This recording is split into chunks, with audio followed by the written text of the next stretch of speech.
This is a new author for us. Well, this is gonna be the first one of their work that we get to read. There's actually two of theirs in today's reading.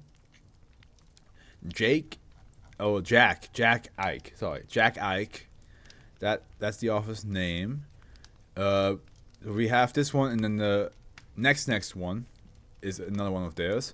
So Jack Ike, you wrote Barrel of Monkeys. The Temple of the Hidden Monkey, of the Silver Monkey. So, okay, a Barrel of Monkeys. Here we go. Like shooting monkeys in a barrel. It's fish. No, it's monkeys now. Okay. Safe. Special containment procedures. The camping zone situated within SB2392 is to be maintained by Foundation personnel under the guise of government maintenance workers. SB2392 is to be fenced off under the guise of major roadworks during testing. No further containment measures are required due to the SCP-2392's anomalous properties. No further attempts to excavate -A are to be made. Description: SB2392 is a small, irregularly shaped region of land approximately 20 square meters in size. SB2392 encompasses the entirety of a camping zone parallel to the highway of Central Australia. This camping zone is obscured from view of the road by thick shrubbery. If you catch up, Henry will write the SCP. Don't you fucking dare, Henry, okay? Don't you do it. Don't you do it. Look at him. He's thinking about it. You gave him ideas. Sapient individuals within the area report feelings of unease or dread, which becomes increasingly prominent the longer such individuals are present. Individuals will typically attempt to leave SB2392 and avoid it in the future. However, such actions are typical reactions to similar situations. Non-sapient animals exhibit signs of similar anomalous deterrence.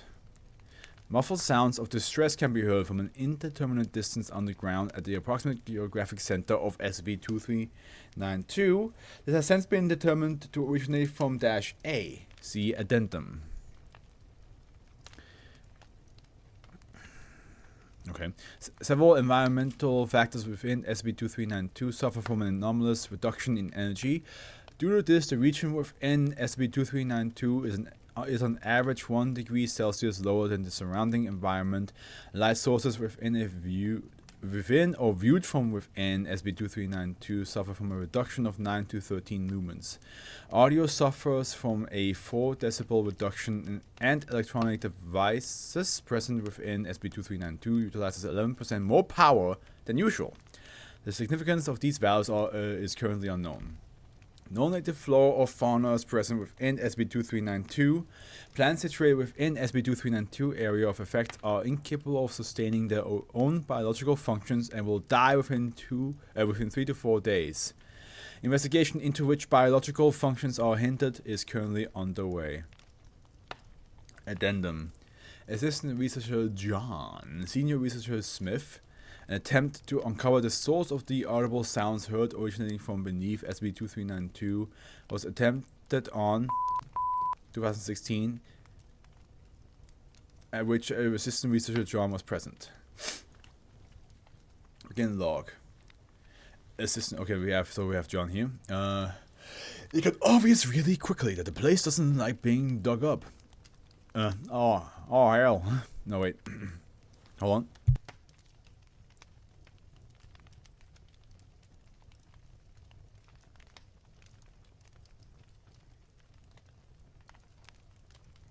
Excavators kept locking up or tuning off for no reason whenever we tried using them. So we swapped to shovels instead, and it started raining. Nothing significant at first, but just enough to wash soil back into the holes we were digging, and the deeper we got, the more rain came down. Took us a good hour or two to make half a meter, and by then the weather was blatantly either part of the anomaly or once in a lifetime chance to see more rainfall in the middle of a desert within a few minutes than the coastal regions get in a year. I think it was Aaron who uncovered her around about then. You are referring to -A? Yeah, but yeah. She grabbed his shovel and was gripping it as hard as she could. We raced over to try to lend a hand, but most of us got lost when it went from thunderstorm to blizzard, and one hell of a blizzard at that. It was only me and another who made it to where Aaron was. The dirt was loose from the rain, so it didn't take much to get Dash A to the surface. You acted to photograph Dash A face as clearly as possible, correct? Yes, I thought it would help identify her. Wasn't expecting her to match. Assistant Researcher John paused for 10 seconds. Thank you for your time. If you wish to receive amnestic please help us. Wait, what? When we dug her up until she got buried again, she was reaching into the dirt and screamed. Oh, okay. Please help us. When we dug her up until she got buried again, she was reaching into the dirt and screaming, please help us. End log. Closing statement. An investigation to determine the identity of Dash A had been conducted utilizing the photograph taken by Assistant Researcher John. A positive match was made to an archive photograph of an abduction victim last seen in the year 1870. Of particular note is that Dash A does not appear to have physically aged from the time of the photograph. Okay. So the barrel is containing humans, keeping them locked up in that little space. Interesting.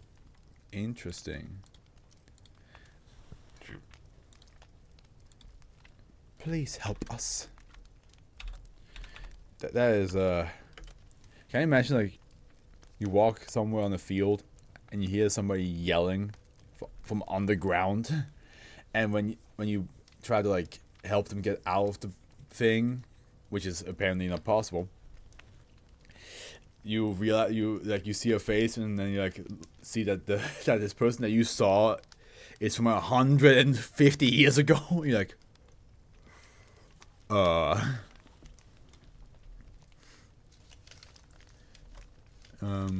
I would be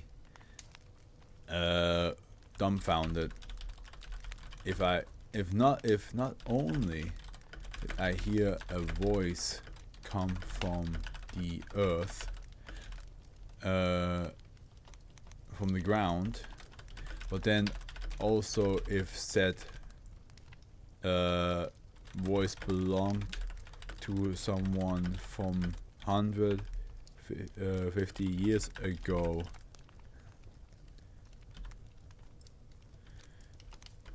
Alive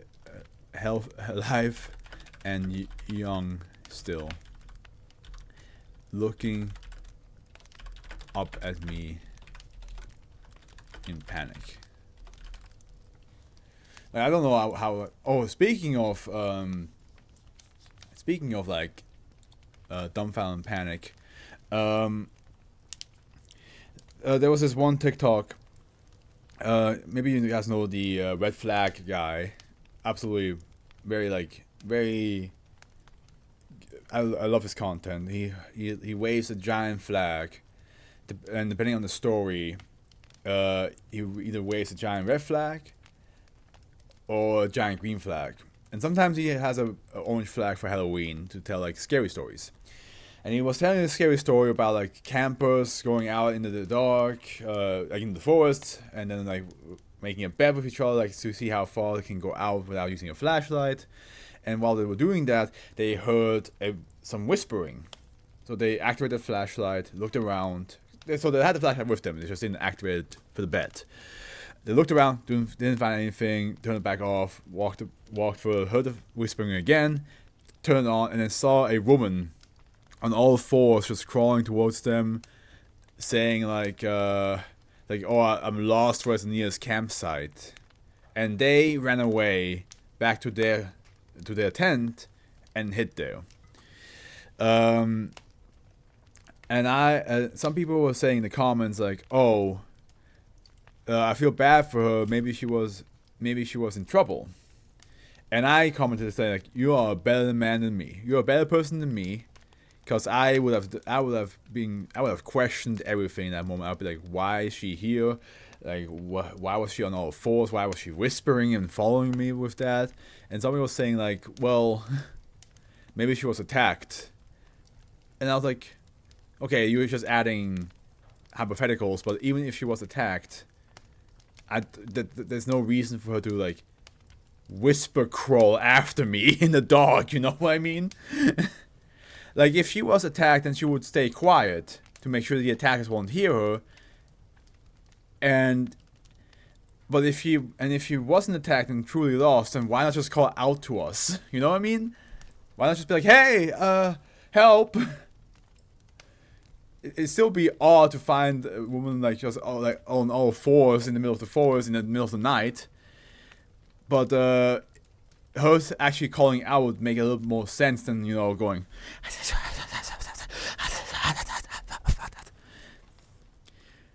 So I want to know what do you guys think?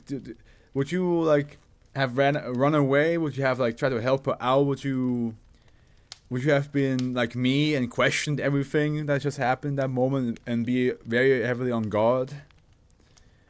I'm asking Twitch and you guys on YouTube as well because I'm curious because I feel like it's not that far-fetched to be highly on guard in that situation because there's a lot of things that she did that I'm questioning. Of course, I'm questioning because I'm outside the situation, so it's easier to just say what I would do or how I would react. But yeah,